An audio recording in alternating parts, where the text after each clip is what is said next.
Take domestic violence seriously. And get out of the relationship. Escape if you can. Love stories are supposed to have happy endings.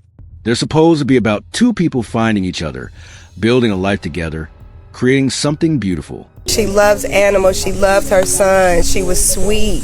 She was outgoing. She was free-spirited. We loved each other. She's my everything. But sometimes, what starts as love becomes something else entirely. Sometimes, the person you think will protect you becomes the very person you need protection from. Minneapolis police found her shot just feet from her own front door. Mariah Samuels believed in second chances. She believed that people could change, that love could heal, that everyone deserved redemption. Less than an hour before she was killed, Samuels wrote on her Facebook page that her ex-boyfriend had threatened her family, damaged her car, and she posted a video that she says shows him hitting her several times.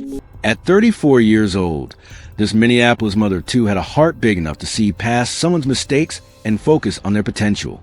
When she met David Wright, a man who had just been released after spending 15 years behind bars, she didn't see a criminal. She saw someone who needed love, someone who deserved a fresh start. David had served his time. He had paid his debt to society. And when Mariah looked at him, she saw a man ready to build a new life. What she couldn't see were the warning signs that would soon emerge. What she couldn't predict was how quickly love would turn into obsession, how protection would become possession, and how her act of compassion would ultimately cost her everything.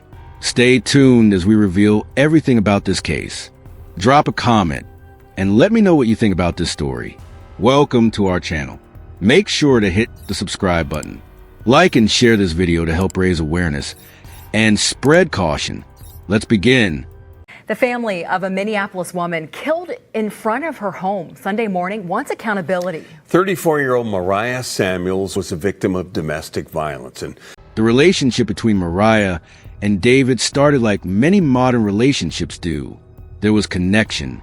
There was chemistry. There was a belief that they could build something meaningful together.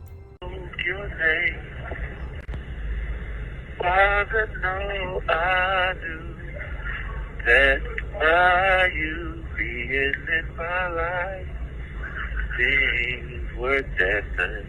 David had spent more than a decade incarcerated, and Mariah represented everything he had missed during those years. Freedom, love, the chance to be part of family.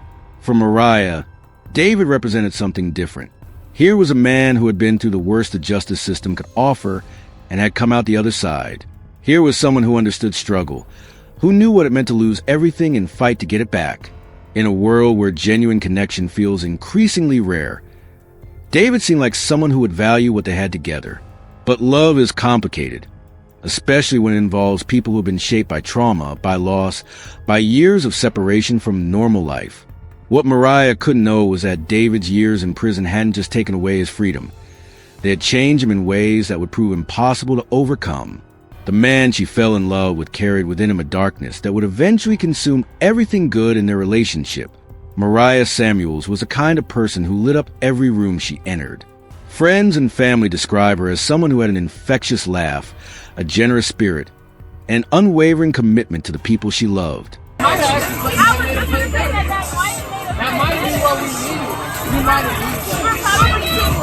At 34, she had built a life centered around her two children, who were everything to her.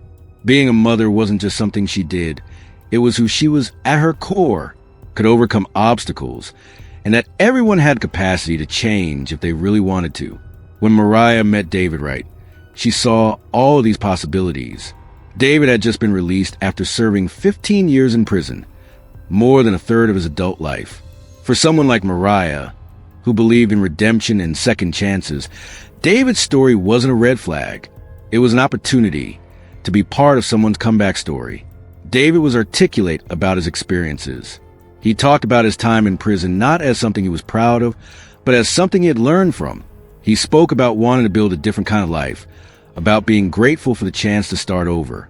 For someone who had spent 15 years cut off from normal relationships, from family life, from the simple pleasures that most of us take for granted, meeting Mariah must have felt like winning the lottery. In the early days of their relationship, David was everything Mariah could have hoped for. He was attentive without being overwhelming, interested in her life and her children, grateful for every moment they spent together. He seemed to understand how precious the second chance was, and he acted like someone who would never take it for granted.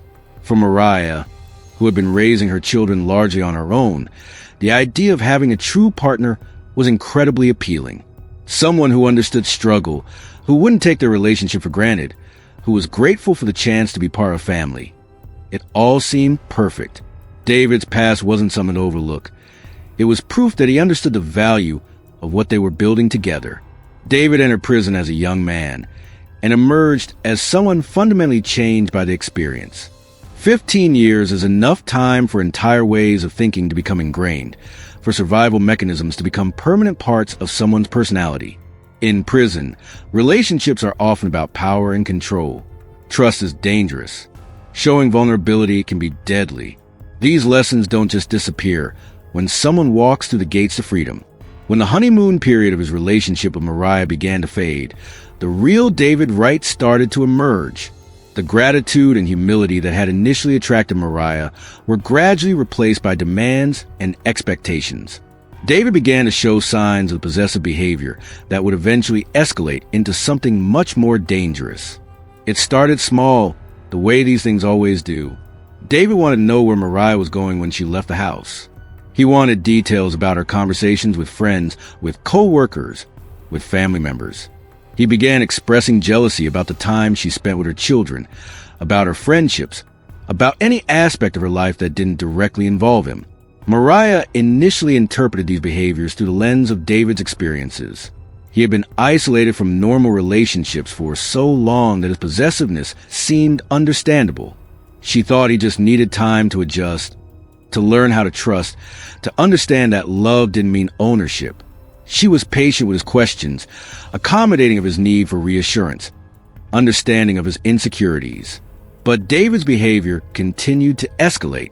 He began monitoring Mariah's phone, checking her messages, demanding to know about every conversation she had. He started showing up at her workplace unexpectedly, claiming he wanted to surprise her, but really checking on her activities. He began isolating her from friends and family, creating conflicts and drama that made it easier for Mariah to just avoid situations that would upset him. Mariah found herself walking on eggshells, constantly monitoring her own behavior to avoid triggering David's anger or jealousy. She began changing her routines, limiting her social interactions, making excuses for David's behavior to friends and family who were starting to express concern. The confident, independent woman who had first attracted David was slowly disappearing, replaced by someone who was constantly anxious about his reaction to her choices. The most dangerous aspect of David's behavior was how he convinced Mariah that she was responsible for his reactions. When he became jealous, it was because she had been too friendly with someone else. When he became angry, it was because she hadn't communicated effectively. When he became controlling, it was because she hadn't given him enough reason to trust her. This psychological manipulation made it almost impossible for Mariah to recognize that she was being abused. When Mariah finally recognized that what she had interpreted as love was actually something much more dangerous, David's possessiveness had evolved into outright stalking, and his emotional abuse had escalated to the point where Mariah feared for her safety and the safety of her children.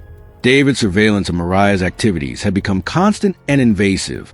He would follow her to work, show up at places where she was supposed to be meeting friends, and monitor her online activities obsessively. He had inserted himself into every aspect of her life to such a degree that Mariah felt like she was living under constant observation. The relationship that had started with promises of partnership had become a prison of David's making. The stalking behavior extended beyond just monitoring Mariah's movements. David began contacting her friends, family members, and co-workers, ostensibly to check on Mariah, but actually to gather information about her activities and to send a message that he was always watching. He would call her repeatedly throughout the day, demanding to know exactly what she was doing and who she was with. When she didn't answer immediately, he would become increasingly aggressive and threatening. Mariah's children were also affected by David's behavior. He would question them about their mother's activities, try to turn them against her friends and family members, and create an atmosphere of tension and fear in a home that no child should have to endure. For Mariah, Seeing the impact of David's behavior on her children was a wake-up call that she couldn't ignore. Recognizing the danger she was in, Mariah made the brave decision to seek legal protection. She went to court and obtained restraining orders against David, legally prohibiting him from contacting her or coming near her home, workplace, or children. For many domestic violence victims, taking this step represents a moment of incredible courage because it often triggers in an act of extraordinary courage. Mariah decided to make her ordeal public.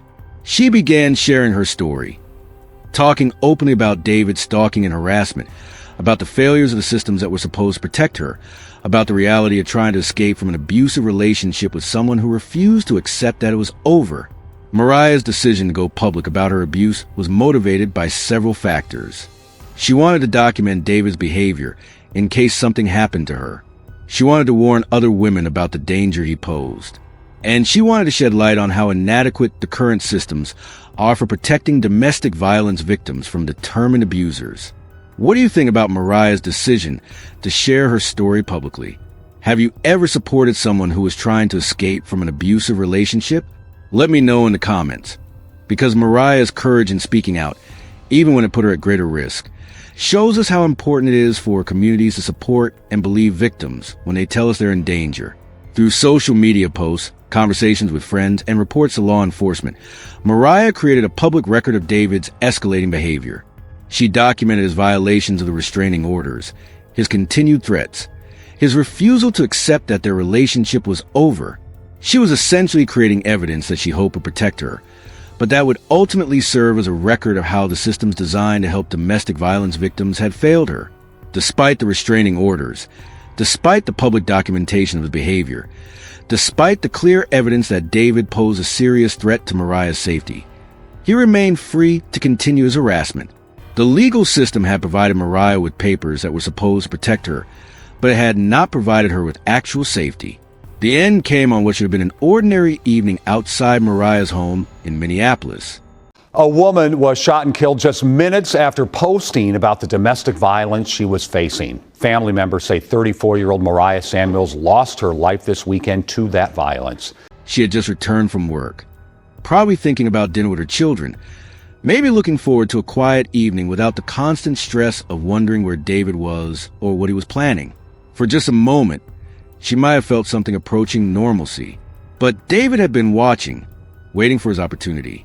He had positioned himself where he could observe Mariah's routine, learn her patterns, and choose the moment when she would be most vulnerable. The man who had once promised to protect her had become the person she most needed protection from, and he had decided that if he couldn't have her, no one could. The sound of gunshots shattered the neighborhood where Mariah had been trying to build a safe life for herself and her children. Neighbors who rushed to help found a scene of devastating violence. A woman who had done nothing more than try to protect herself from an abusive ex-partner, lying mortally wounded outside her own home. Emergency responders arrived quickly, but there was nothing they could do to save Mariah's life. David's attack had been designed to kill, and he had succeeded in destroying the woman who had once seen so much potential in him, the mother who had worked so hard to provide for her children, the woman who had believed in second chances and redemption, the victim who had tried so desperately to use the legal system to protect herself. She was gone. David Wright was arrested shortly after the shooting. The man who had spent 15 years in prison was now facing charges that would likely put him away for the rest of his life. But for Mariah's children, for her family and friends, for everyone who had tried to help her escape from David's control, his arrest was cold comfort. The system had failed Mariah when she needed it most, and no amount of justice after the fact could bring her back. The scene outside Mariah's home became a crime scene, marked off with police tape and filled with investigators trying to piece together exactly what had happened. But the story was tragically simple. A woman had tried to escape from an abusive relationship, and the man who claimed to love her had killed her rather than let her go. Mariah Samuels' death represents more than just one tragic case. It's a stark illustration of the systemic failures that continue to put domestic violence victims at risk every single day across the country. Her story teaches us critical lessons about the nature of abusive relationships, the inadequacies of our current protection systems, and the warning signs that all of us need to recognize and take seriously. When Mariah obtained restraining orders and made her abuse public, She wasn't just seeking protection. She was asserting her fundamental right to control her own life. For someone like David, whose entire sense of identity had become wrapped up in controlling Mariah, this assertion of independence represented an intolerable threat that he was willing to kill to eliminate. Mariah's decision to make her abuse public was incredibly brave, but also illustrates how isolated domestic violence victims often feel. She felt compelled to document David's behavior and share her story because she understood that the formal systems designed to protect her were inadequate. She was essentially crowdsourcing her own protection by making her community aware of the danger she faced. Mariah Samuels should still be alive today. She should be watching her children grow up, celebrating their achievements, building the future she worked so hard to create. Instead, she became another statistic in our country's ongoing domestic violence crisis, killed by a man who claimed to love her but saw her as property he owned rather than a person with the right to make her own choices. Her story is not just a tragedy. It's a call to action. Every one of us has a responsibility to recognize the warning signs of domestic violence, to support victims when they reach out for help, and to demand better from the systems that are supposed to protect vulnerable people. Mariah's courage in speaking out about her abuse, even when it put her at greater risk, shows us the importance of believing victims when they tell us they're in danger. Her death shows us the cost of failing to take those warnings seriously. If you or someone you know is experiencing domestic violence, please reach out for help. The National Domestic Violence Hotline is available 24/7 at 1-800-799-7233. Share this video to help spread awareness about these critical issues, and let me know in the comments how we can better support domestic violence victims in our communities. Subscribe for more stories that matter, and remember, Mariah's voice was silenced, but her story can still save lives.